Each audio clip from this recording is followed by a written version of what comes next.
Karibu. Unasikia asante mzee, vipi? Fresh kama kaa. Akidhani kwamba makucha Mzee wa Simba. Kama kaa. Mnyama. Kama ni sofa. Jeupe. Umejipata. Vitu vidogo hivi. Changawiza ndugu yangu. Unakalia. Unapikia mafuta ya nazi? Hawaga changanyaga siku moja maana kolia waga sipenda sana. Umejipata ndugu yangu.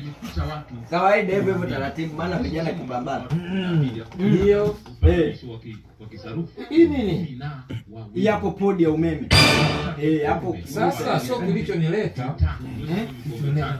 Vitabu 10 hii TV na vitabu 15. Flat ukibonyeza hapo inataka. Nimeona Miaka ya naona jiko la umeme. Sasa kilichonileta hapa ndugu yangu. Wawili kwa hata ule kilichonileta hapa wakizarufia msaada hapo bwana. Jana sikumwongea ule mpango ndugu yangu nikupigia simu au kutia shida nini? Bwana simu mimi nimekumbukia paka hapa, nimechanganyikiwa ndugu yangu. Madeni. Nimeenda kanisani ndugu yangu hizi hapo. Nimeenda kanisani. Nifika pale wangu mmisa nini sunajua tena kanisani vizuri.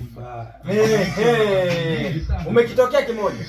Nikitokea wapi? Hata kujifanya ile giant.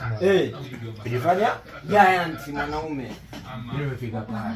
Kikao cha kanisa. Hata kanisa silijaisha.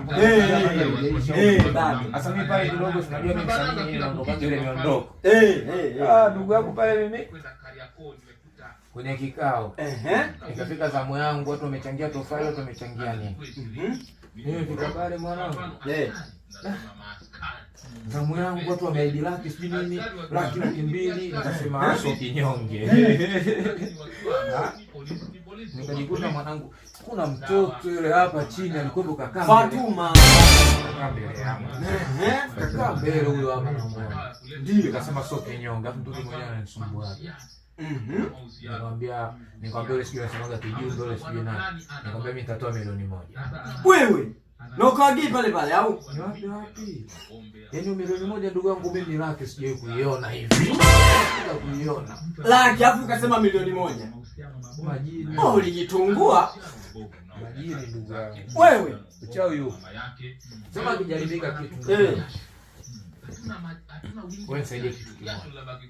Wewe najua hela kwako sio jambo. Vitu vidogo. Ndugu wangu mimi nasema usizunguke. Karibu. Alafu nini? Mimi kuna mpango wangu mmoja. Kuna jamaa fulani alisema kuna mafani hivi. Walisema